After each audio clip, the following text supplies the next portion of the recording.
Assalamualaikum warahmatullahi wabarakatuh.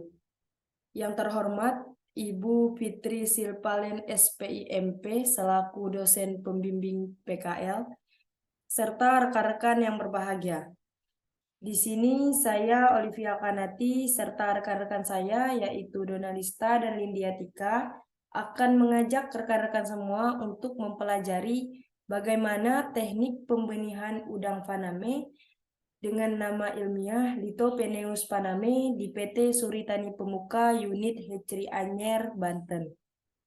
Yang dimana yang melatar belakangi dari kegiatan praktik kerja lapang kami yang pertama, yaitu menurut Sulistyo tahun 2015, komoditas perikanan budidaya terutama pada udang faname merupakan suatu komoditas yang telah dirancang oleh Direktorat Jenderal Perikanan Budidaya Kementerian Kelautan dan Perikanan Indonesia, yang dimana ternyata udang faname ini sebagai pengganti udang windu untuk meningkatkan ekspor dari komoditas udang sendiri.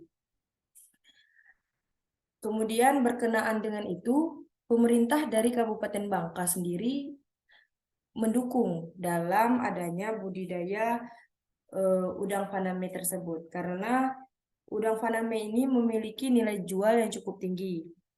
Kemudian karakter udang jenis ini cocok dikembangkan di daerah tropis seperti di wilayah Bangka Belitung sendiri.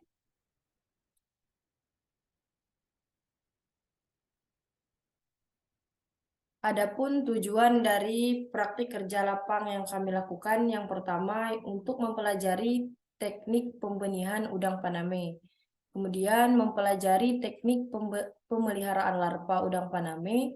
Yang ketiga, memahami sarana dan prasarana yang diperlukan dalam pemeliharaan larva udang faname. Kemudian untuk memahami dan melakukan manajemen kualitas air dan pengelolaan pakan dalam pemeliharaan larva udang faname. Kemudian yang terakhir, untuk mempraktikkan manajemen pakan dari jenis pakan alami maupun buatan yang dapat diberikan untuk pemeliharaan larva udang faname. Metodologi dari praktik kerja lapang yang kami lakukan, waktu dilaksanakan PKL ini pada 27 Juni sampai dengan 29 Juli 2022 yang bertempat di PT Suritani Pemuka Unit Hatchery Anyer, Banten. Adapun metode pelaksanaan, di sini kami mengambil data primer dan data sekunder, yang dimana data primer ini meliputi observasi, wawancara, dan partisipasi aktif. Nah, adapun prosedur kerja pada PKL yang kami lakukan, yang pertama adanya pemeliharaan induk udang faname, kemudian bagaimana memanajemen pemberian pakan dan pengelolaan kualitas air induk udang. Selanjutnya yaitu seleksi dari induk udang faname yang siap dipijahkan. Kemudian proses pemijahan induk udang faname. Selanjutnya penetasan telur udang faname. Kemudian dilakukan persiapan wadah dan media pemeliharaan larva. Selanjutnya dilakukan penebaran nukleus dan memanajemen pemberian pakan serta pengelolaan kualitas air larva udang. Yang terakhir yaitu diadakannya proses panen dan pasca panen. Kemudian masuk ke hasil dan pembahasan, yang dimana hasil dan pembahasan ini akan dijelaskan oleh saudari Donalista. Kepada saudari Dona kami persilakan. Assalamualaikum warahmatullahi wabarakatuh. Sebelumnya, perkenalkan nama saya Donalista. Di sini saya akan menjelaskan bagaimana produksi noblis yang dilakukan di PT Suritani Pemuka Unit Hatchery Anyer. Yang diawali dengan persiapan wadah induk udang dengan melakukan pengeringan bak induk. Setelah dilakukan dengan pengeringan bak induk, bak tersebut disterilisasi dengan menyiramkan kaporit dan didiamkan selama kurang lebih 1 minggu. Setelah 1 minggu berlalu, selanjutnya bak tersebut dicuci dengan deterjen dan dibilas dengan menggunakan air tawar. Setelah itu barulah disiram kembali dengan menggunakan formalin sebelum 2 hari kedatangan induk. Lalu dibilas kembali dengan menggunakan air tawar. Setelah disterilisasi, bak tersebut diisi air laut sebanyak 10 ton dengan suhu air 28-30 derajat Celcius. Selanjutnya yaitu penebaran induk dan masa stabil induk. Penebaran induk dilakukan yaitu induk yang didatangkan langsung dari PT Suri Tani Pemuka Uni Hatchery Carita. Induk haruslah melalui proses pengecekan terlebih dahulu oleh pihak laboratorium sebelum dimasukkan ke dalam bak maturasi, seperti pengecekan kualitas air dalam plastik packing maupun uji fisik si induk udangnya sendiri. Setelah plastik packing dimasukkan ke dalam bak induk, dilakukan aklimatisasi selama kurang lebih 15 menit. Setelah aklimatis selesai, buka kantong plastiknya, lalu isi air ke dalam kantong plastik tersebut, lalu perlahan-lahan tuangkan plastik tersebut yang berisi induk ke dalam air. Setelah itu barulah masuk masa stabil induk.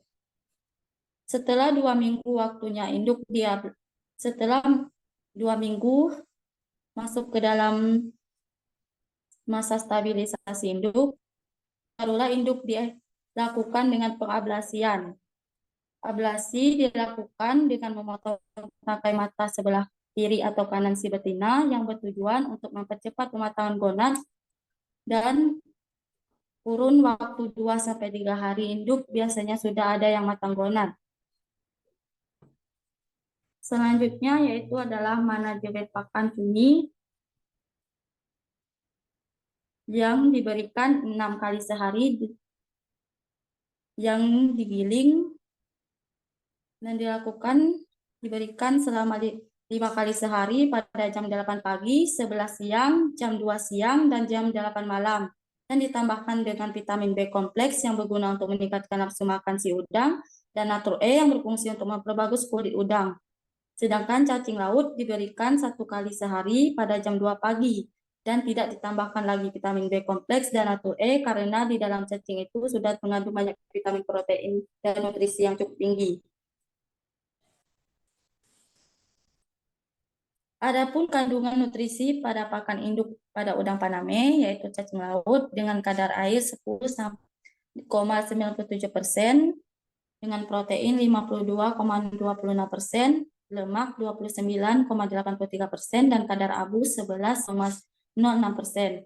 Dan cumi giling dengan kadar air 78,01%, dan protein 14,65%, lemak 0,24%, dan kadar abu 1-2%. Rumus pemberian pakan induk udang Paname yaitu adalah ABW sama dengan populasi induk dikali berat dikali 30% dan dibagi dengan jam pemberian pakan.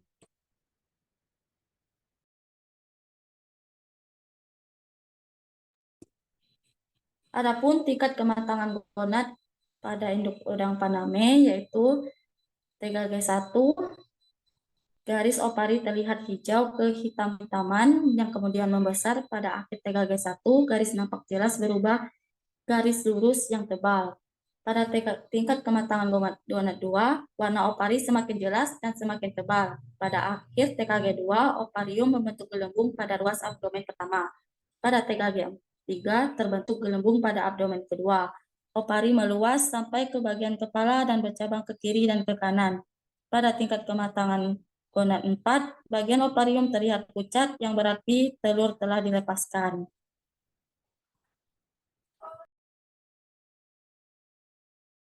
Ini merupakan perbedaan jantan dan betina pada induk udang Paname sebelum diablasi. Yang pada jantan memiliki petasma dan pada induk betina memiliki telikum. Selanjutnya yaitu adalah produksi nukleus yang dimulai dari proses pemijahan induk dari seleksi induk. Pada jam 7 pagi, penyemplingan induk sudah matang gonad dan sudah menginjak TKG 2 dan 3 dengan cara menyempling induk udang betina, karena induk udang betina lebih mudah untuk melihat apakah dia sudah matang gonad atau belum dengan cara melihat punggungnya saja. Induk betina yang sudah matang gonad dipindahkan ke dalam bak maturasi yang berisikan jantan dengan perbandingan 1:5, yaitu 1 betina dan 5 jantan. Dan induk akan memijah kurang lebih selama 12 jam. Setelah induk memijah selama 12 jam pada pukul 7 malam, selanjutnya melakukan penyemplingan induk kembali. Induk udang betina yang sudah terbuahi, ciri-ciri induk betina yang sudah terbuahi adalah dengan ditempelnya telikum dengan sperma. Jika induknya sudah terbuahi, langsung dicelupkan ke dalam air tibing yang berisikan iodin dan dimasukkan ke dalam tank hatching. Dan induk yang tidak terbuahi dimasukkan kembali ke dalam bak maturasi betina sebelumnya.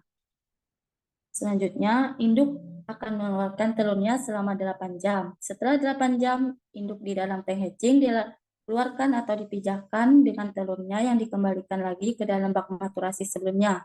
Tank hatching yang berisi telur ditambahkan aerasi sebanyak 2 buah dalam satu tank dan ditambahkan 2 pengaduk telur otomatis dan ditambahkan dengan heater atau pemanas yang berguna untuk mempercepat telur menetas jadi naupli.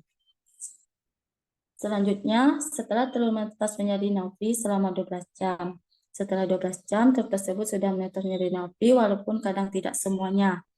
Pada jam 1 siang, aerasi, heater, dan pengaduk otomatis dilepas dan naupli diseser dan dipindahkan ke dalam tank holding atau tank penampungan naupli sementara sebelum dipindahkan ke dalam modul larva. Sambil diaduk dengan pengaduk telur manual, penyeseran naupli dilakukan dengan 15-20 menit sekali dengan berhenti sampai jam 4 sore. Naupli yang sudah diseser dicelupkan ke dalam ember yang berisikan iodin dan dimasukkan ke dalam tank holding sambil diaerasi.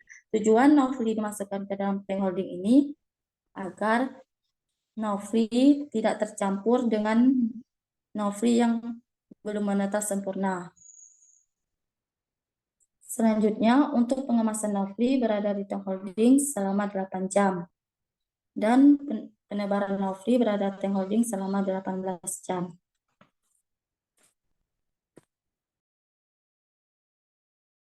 Ini merupakan embriogenesis pada udang faname. Pada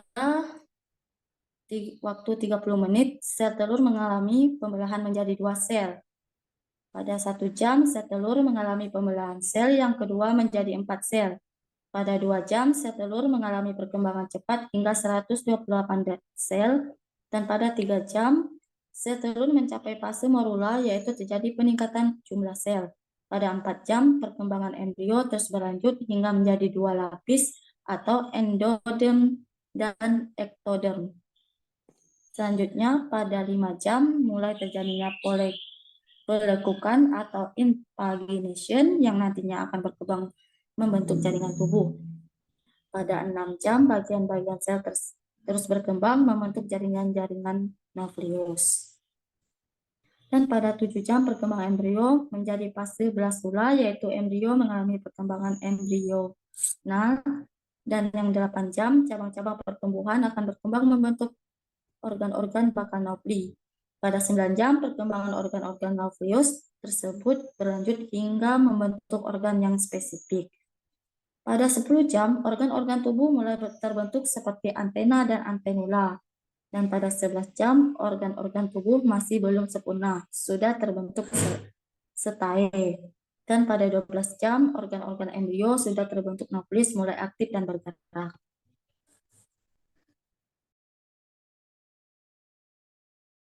Selanjutnya adalah perhitungan estimasi telur dan nukleus dengan rumus fertil rate atau FR sama dengan jumlah telur yang fertil dibagi volume sampel dikali 100%. Pengambilan sampel naupli ini dilakukan dengan 3 kali pengulangan sampel.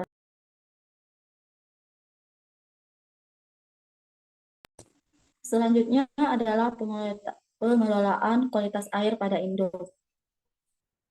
Air untuk memenuhi kebutuhan larva induk yaitu bersumber langsung dari air laut yang ditarik menggunakan pompa dan masuk ke dalam tandon pengelapan sentral yang ditreatment dengan menggunakan kaporit 6 ppm dan selanjutnya dari tandon pengelapan sentral ditarik menggunakan pompa ke tandon pretreatment yang ditreatment menggunakan pressure filter yang berisikan pasir AFM dan sand filter yang berisikan pasir silika dan arang batok kelapa.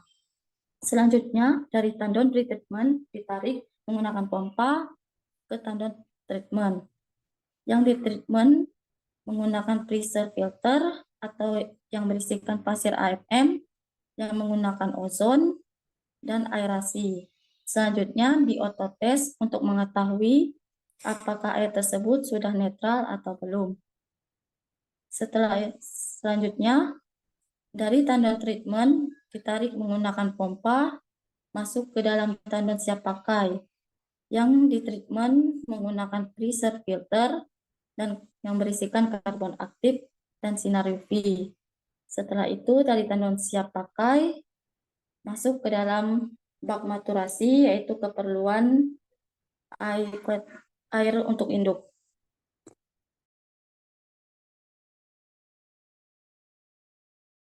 Ini merupakan gambaran treatment air induk yang ada di STP atau PT Suritani Pemuka Uni Hatchery Anyar. Yang pertama itu adalah pressure filter yang berisikan pasir AFM dan karbon aktif. Yang kedua adalah sand filter yang dimana biasanya berisikan pasir silika dan arang batok kelapa. Yang selanjutnya adalah filtrasi dengan menggunakan mesin ozon. Dan yang terakhir adalah filtrasi dengan menggunakan sinar UV atau sinar ultraviolet.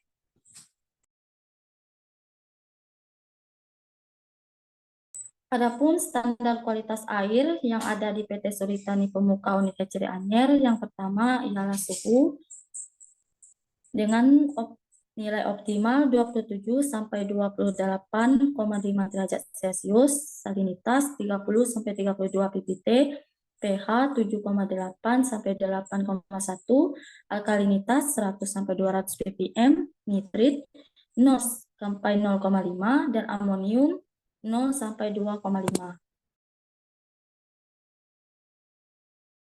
Adapun manajemen penyakit pada induk yang dimonitoring langsung oleh pihak laboratorium, yang pertama yaitu adalah nekrosis pada induk, nekrosis pada abdomen, nekrosis pada kaki renang, dan nekrosis pada ekor. Monitoring kesehatan larva yaitu pengecekan bakteri atau mikrobiologi, selanjutnya adalah PCR. Pencegahan dari penyakit tersebut yaitu adalah penggunaan probiotik, yang kedua adalah sterilisasi alat dan wadah, yang ketiga adalah melakukan treatment air, dan yang keempat adalah pakan yang fresh atau tidak ada kontaminan bakteri atau virus. Baiklah, materi selanjutnya akan dijelaskan oleh Saudari Olivia Kanati. Kepada Saudari Olivia Kanati, saya persilakan. Baik, terima kasih kepada rekan saya, Donalista, atas penjelasannya. Kemudian untuk pemeliharaan larva sendiri, di sini saya, Olivia Kanati, yang akan menjelaskan proses dari pemeliharaan larva. Pada pemeliharaan larva itu terdiri dari kegiatan yang pertama, persiapan wadah dan media. Nah, pada persiapan wadah biasanya bak pemeliharaan larva dicuci terlebih dahulu dengan air tawar dan didiamkan selama 24 jam ataupun 1 hari. Kemudian setelah dilakukan pencucian, bak diisi dengan air sebanyak 5 ton dan diisi dengan formalin sebanyak 1 liter dan dilakukan perendaman selama 24 jam. Kemudian setelah 24 jam bak direndam dengan air yang berisi larutan formalin, kemudian air rendaman dibuang. Selanjutnya, seluruh ruangan pemeliharaan larva dilakukan pesemprotan dengan kaporit yang menggunakan pompa celup dan difumigasi dengan PK dan formalin dengan perbandingan 2:1 dengan masing-masing dosis sebanyak 200 gram fumigan dan 100 mili formalin. Adapun alat-alat yang telah selesai digunakan pada saat masa pemeliharaan larva sampai ke panen semuanya disterilisasi dengan cara direndam dengan formalin dengan dosis 1000 ppm. Kemudian masuk ke persiapan media. Setelah dilakukan proses fumigasi selama 1 minggu, biasanya dilanjutkan dengan bak yang digunakan untuk memelihara larva dicuci sampai bersih, lalu direndam dengan air sebanyak 5 ton. Kemudian air tersebut dibuang. Setelah itu diisi kembali dengan air sebanyak 15 ton untuk persiapan penebaran naupli. Yang kemudian air tersebut didiamkan selama 12 jam. Selanjutnya dilakukan proses penebaran naupli. Nah, pada penebaran naupli ini, naupli yang ditebar biasanya naupli 5, yang dimana prosesnya itu naupli diangkut dari modul induk ke modul larva, kemudian ember yang berisi naupli direndam atau biasa disebut dengan aklimatisasi, yang dimana aklimatisasi ini dilakukan selama 30 menit. Kemudian setelah naupli ditebar ke dalam bak larva, seluruh permukaan bak larva yang telah diisi naupli ditutupi dengan plastik bening. Nah, yang dimana proses ini bertujuan untuk meningkatkan suhu air hingga mencapai 31 hingga 32 derajat Celcius. Pada suhu tersebut diharapkan agar larva udang faname ini bisa melakukan proses molting dengan cepat sehingga menunjang proses pertumbuhan larva yang optimal. Kemudian dilanjutkan dengan pemberian pakan. Nah, pada pemberian pakan pada larva sendiri itu diberikan 2 jenis pakan. Yang pertama algae yang berupa Chaetos, Steros, dan Thalassiosera, yang dimana Chaetos, Steros maupun Thala ini diberikan pada larva sebanyak 50 sel per milinya. Dan pemberian pakan alami ini diberikan pada larva sebanyak 2 kali sehari dari mulai tebar naupli sampai ke pos larva 1. Kemudian pemberian probiotik. Nah, untuk pemberian probiotik ini diberikan sebanyak 100 ml per wadah pemeliharaan larva. Yang dimana pemberian probiotik ini bertujuan agar larva udang faname terhindar dari serangan penyakit ataupun bisa membuat larva ini menjadi nafsu makannya itu meningkat. Kemudian adapun berikut yaitu perkembangan dari naupli yang ditebar pada bak pemeliharaan larva yang dimulai dari naupli 5 hingga ke pos larva 3 yang kami amati di sini. Nah, pada perkembangan stadia larva ini terdiri dari zoya, misis, dan pos larva. Pada zoya, ini merupakan perkembangan yang diamati melalui mikroskop. Bisa teman-teman lihat perbedaan dari masing-masing perkembangan stadia larva. Nah, kemudian pada pemeliharaan larva ini meliputi manajemen pakan dan proses panen benur.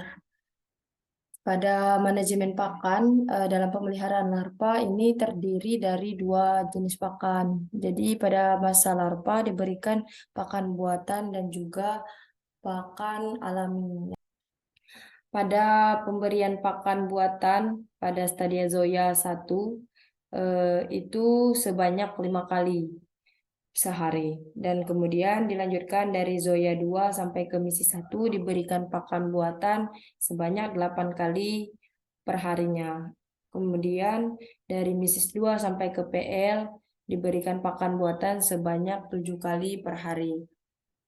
Nah, sedangkan pakan alami sendiri hanya diberikan 2 kali perharinya, yang dimana pakan alami ini terdiri dari Tala, Siosira, dan Artemia. Nah, pada proses pemanenan benur itu dimulai dari biasanya air bak pada pemeliharaan larva diturunkan ataupun dibuang sebanyak 50%. Kemudian pada saluran outlet dipasang saringan panen di bak kontrol atau tempat pembuangan.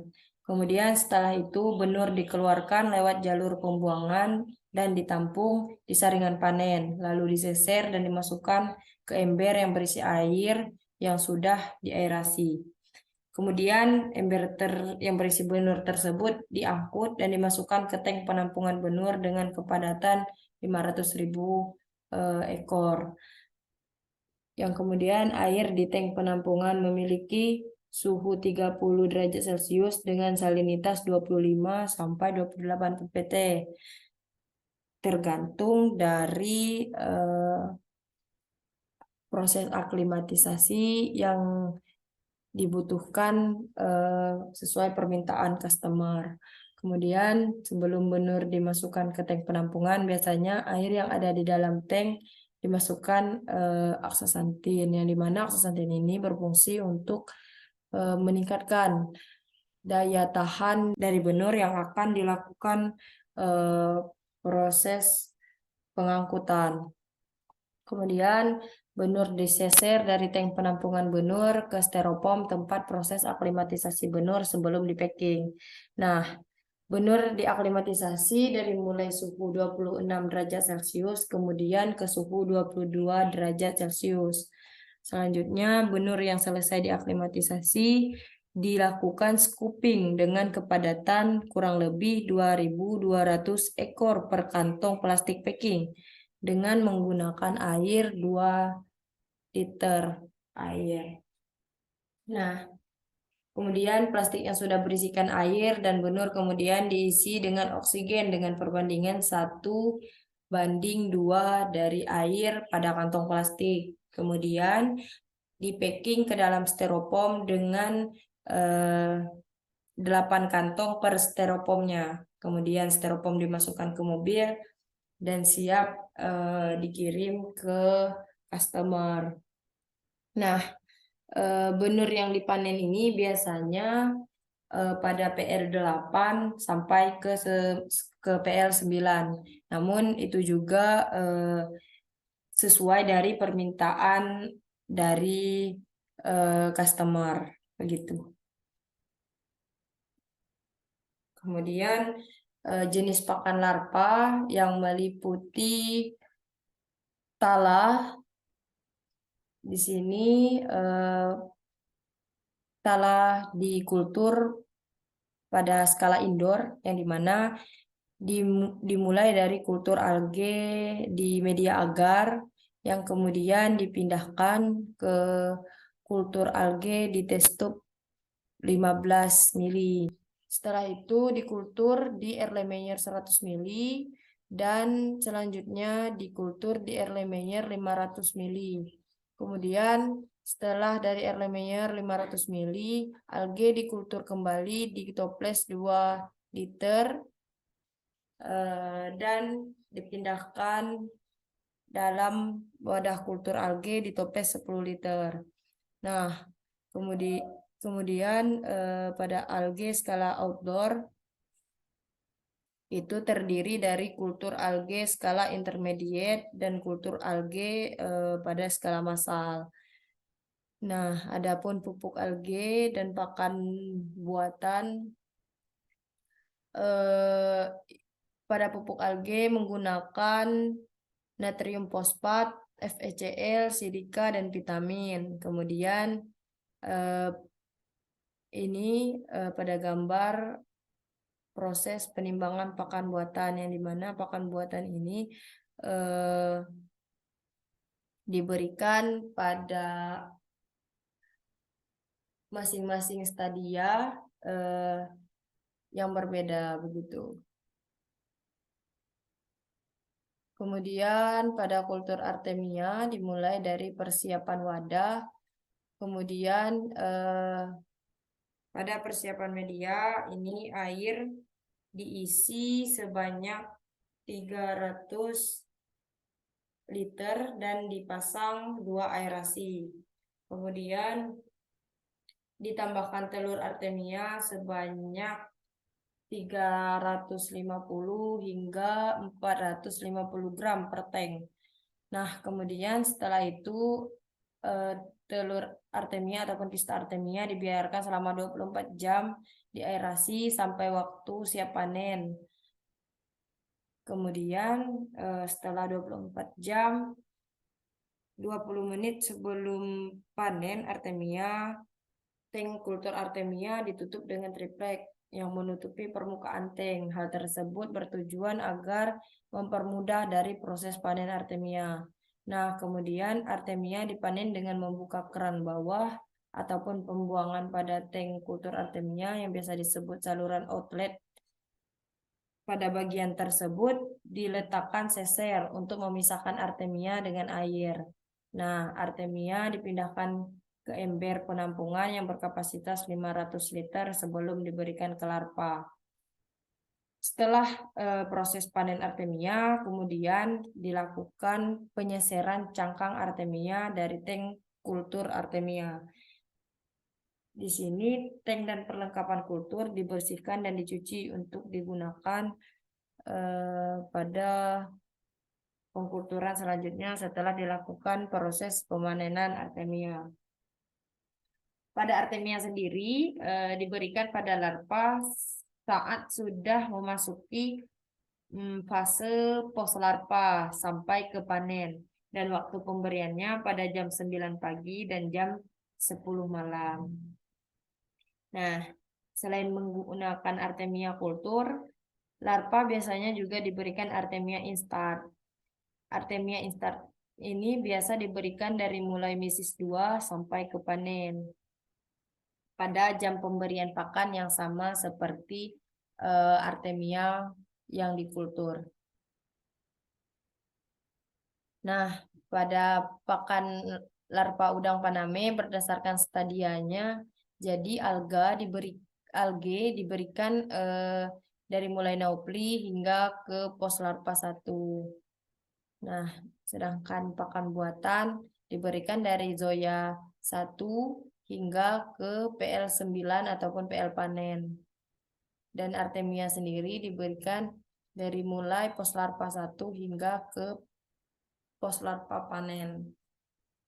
Adapun jadwal dari pemberian pakan pada larva udang bisa teman-teman lihat pada tabel berikut. Nah, rumus dari pemberian pakan buatan larva yaitu jumlah naupli yang ditebar dibagi jumlah pemberian pakan dikali 100%. Sedangkan pada rumus pemberian pakan alami larva yaitu kepadatan alge pada kultur bak massal dibagi dengan volume air pada bak pemeliharaan larva. Nah, pengelolaan kualitas air larva ini sebenarnya tidak jauh berbeda dari pengelolaan kualitas air induk, namun ada beberapa tahapan yang ada pada pengelolaan kualitas air larva namun tidak ada di induk. Dari sumber air ini ditarik menggunakan pompa ke tandon pengendapan sentral yang diberikan kaporit 6 ppm. Kemudian dari tandon pengendapan sentral ditarik menggunakan pompa ke tandon pretreatment yang melalui pressure filter yang berisikan pasir AFM, kemudian melalui sand filter yang berisikan pasir silika dan arang batok kelapa. Kemudian dari tandon pretreatment ditarik menggunakan pompa ke tandon treatment yang melalui pressure filter yang di dalamnya yaitu pasir AFM, kemudian diberikan treatment ozon, aerasi, dan kemudian diototest. Selanjutnya, dari tandon treatment ditarik menggunakan pompa ke tandon alge yang melalui pressure filter yang berisikan karbon aktif. Nah, kemudian dari tandon treatment ini ditarik menggunakan pompa ke tandon siap pakai dengan melalui pressure filter yang berisikan karbon aktif.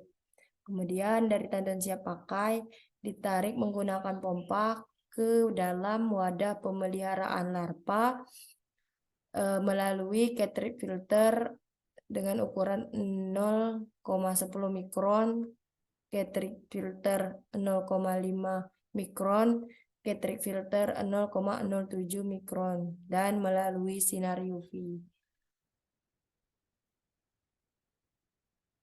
Nah, ini berikut alat-alat yang digunakan pada treatment air untuk larva. Yang pertama, pressure filter, yang dimana pressure filter ini di dalamnya menggunakan pasir AFM dan karbon aktif. Kemudian sand filter ini berisikan pasir silikat dan arang batok kelapa. Kemudian melalui mesin ozon, kemudian cartridge filter dengan ukuran 0,10 mikron dan 0,5 mikron, kemudian melalui cartridge filter 0,07 mikron, dan yang terakhir yaitu melalui sinar UV. Nah, pada pengukuran kualitas air pada larva itu standar kualitas air di BT Suritani Pemuka Unit Anyer yang kami lakukan pengukuran pada media larva. Yang pertama, suhu hasil pengukurannya 30 sampai 33 derajat Celcius.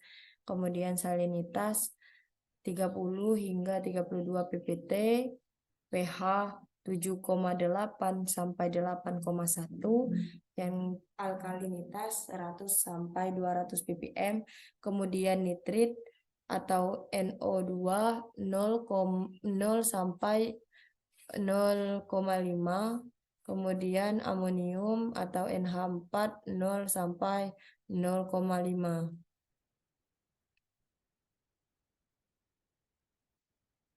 Nah, pada proses manajemen penyakit udang faname ini akan dijelaskan oleh rekan saya. Kepada Lindia Tika, saya persilahkan. Baik, selanjutnya di sini saya Lindia Tika dengan NIM 2062011020 akan menjelaskan mengenai manajemen penyakit serta mikroorganisme yang menginfeksi udang faname. Di sini ada deformity antena. Mungkin deformity ini merupakan kelainan pada larva yang disebabkan oleh genetik pada udang tersebut, yang dimana ciri-cirinya itu seperti pada antena dan spina yang mengalami panjang sebelah. Selanjutnya ada nekrosis. Nekrosis ini biasanya terjadi pada insang dan kaki renang. Nekrosis ini merupakan suatu penyakit yang disebabkan oleh bakteri Vibrio sp dan akan menghasilkan bakteri lagi ketika terjadinya nekrosis. Kemudian nekrosis ini adalah tanda bahwa ada kematian sel. Nekrosis ini bentuknya seperti sebuah luka yang berwarna coklat. Biasanya terdapat pada kaki renang dan insang. Kemudian ada bolitas. Bolitas merupakan yang disebabkan oleh bakteri Vibrio. Bolitas ini biasanya terjadi pada hepato dan usus. Bolitas ini berbentuk bulat seperti bola-bola lebih besar dari bentuk lipid. Larva yang terkena ini akan kehilangan nafsu makan, usus kosong tanpa makanan, serta akan menyebabkan kematian. Selanjutnya ada spora jamur.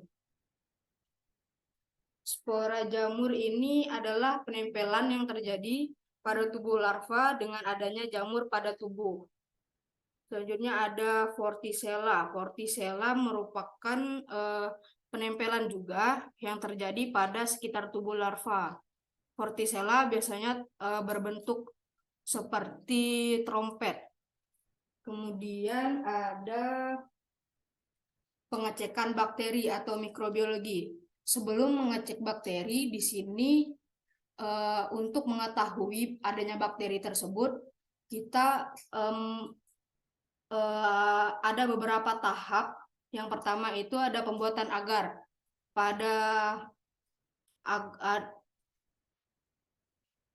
Pembuatan agar bakteri ini tujuannya yaitu untuk menumbuhkan bakteri dengan menggunakan media agar. Agar bakteri yang digunakan yaitu Marine agar, TCBS, dan Krom. Untuk tahap pembuatan agar bakteri hingga pengkulturan bakteri pada agar, yang pertama itu ada beberapa tahap. Yang pertama, pembuatan agar sebagai media tumbuh bakteri. Setelah pembuatan media agar, kemudian agar-agar tersebut akan dimasukkan ke inkubator untuk menumbuhkan bakteri-bakteri minimal dalam waktu 8 jam, dimulai dari pembuatan atau kultur agar bakteri. Selanjutnya, setelah keesokan harinya, kita bisa menghitung berapa banyak bakteri yang timbul dengan menyesuaikan pengenceran yang diberikan. Setelah itu, setelah dihitung agar bakteri semuanya dikumpulkan dalam satu wadah atau satu plastik, lalu dipanaskan dengan hot plate untuk membunuh bakteri-bakteri agar tidak membahayakan lingkungan. Selanjutnya ada PCR. PCR adalah suatu metode untuk mendiagnosis keberadaan sel, bakteri maupun virus yang ada pada udang. Tahapan umum pada PCR meliputi preparasi, yang dimana suatu tahapan ini mempersiapkan sampel sebelum masuk ke tahap ekstraksi. Contoh sampel yang dipersiapkan di preparasi sendiri itu ada induk udang, yang dimana mengambil sampel darah, isi usus, hepato, pleopod, serta feses pada udang mati. Kemudian pakan induk udang. Selanjutnya, tahap ekstraksi. Tahap ekstraksi menggunakan silika memerlukan cairan GT buffer, alkohol 70%, dan silika. Selanjutnya, dari tahap ekstraksi ada proses tahapan yaitu amplifikasi.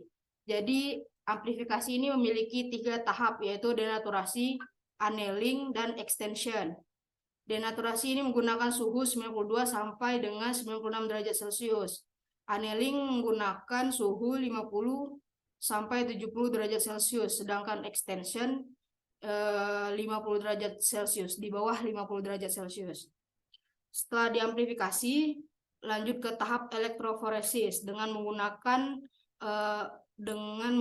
UV untuk membaca pita DNA atau RNA. Kemudian dari pengecekan PCR, kita tahu virus-virus apa yang terserang oleh udang. Virus-virus pada udang yaitu meliputi virus RNA dan virus DNA. Virus RNA ini lebih berbahaya dan waktu mutasinya itu lebih sangat cepat. contoh virus RNA adalah TSV, IMNV, dan CMNV. Kemudian ada virus DNA. Virus DNA ini tidak terlalu berbahaya atau tidak berpatogen dengan waktu mutasi tidak terlalu cepat. Contohnya itu WSSV, IHNV, EHP, dan AHPND. Selanjutnya di sini ada mikroorganisme yang menginfeksi udang faname. Yang pertama ada WSSV atau White Spot Syndrome virus yang disebabkan oleh adanya bakteri Vibrio alginiliticus. Udang yang terjangkit penyakit ini pada proses awal akan langsung menyerang organ lambung, insang, kutikula, epidermis, dan jaringan ikat hepatopankreas. Penyakit WSSV ini termasuk jenis penyakit yang mematikan pada udang faname. Selanjutnya ada IMNV atau Infectious Myonecrosis Virus yang disebabkan oleh bakteri Vibrio parahemolyticus.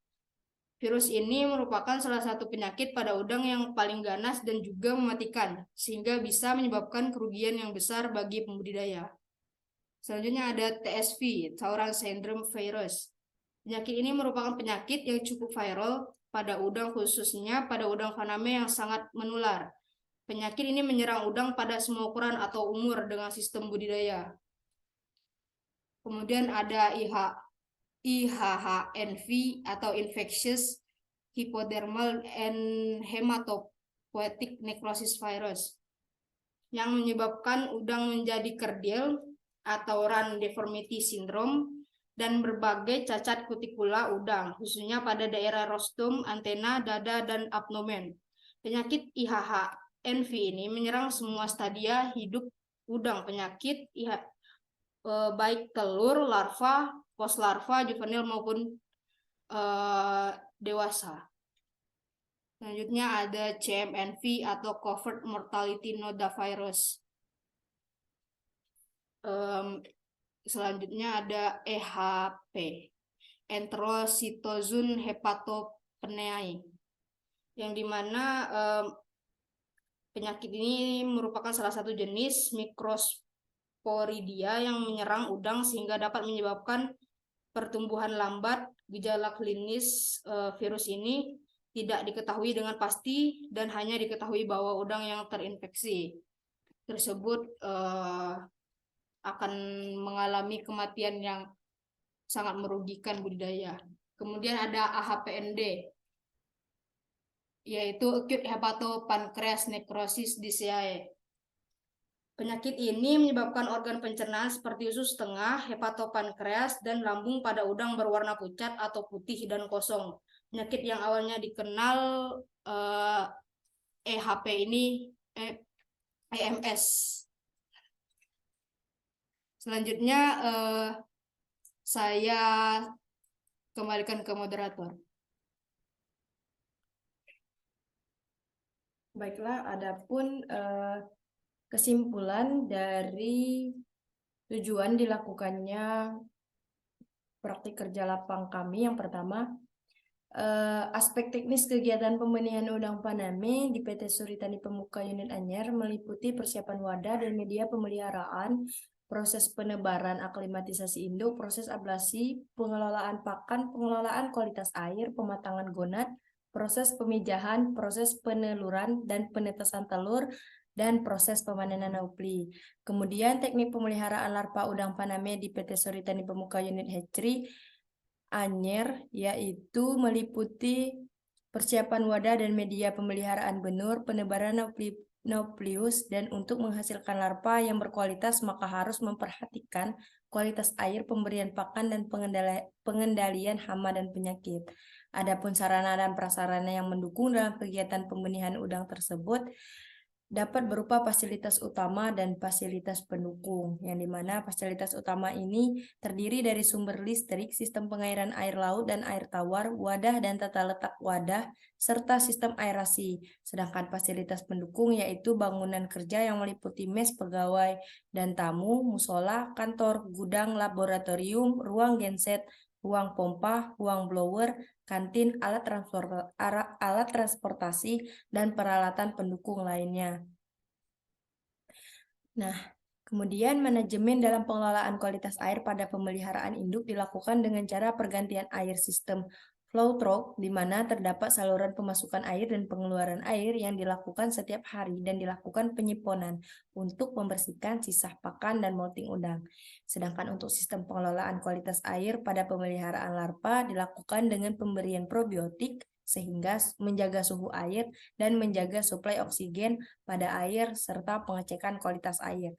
Yang terakhir, pemberian pakan pada larva udang ada 2 jenis, yaitu pakan buatan dan pakan alami, yang dimana pakan alami terdiri dari 2 jenis, yaitu zooplankton dan fitoplankton ataupun algae.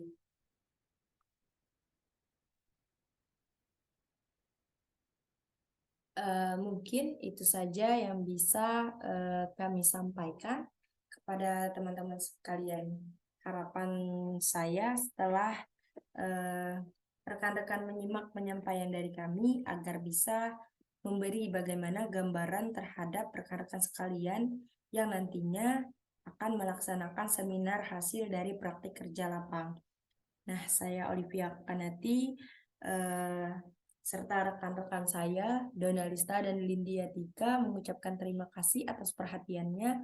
Wassalamualaikum warahmatullahi wabarakatuh.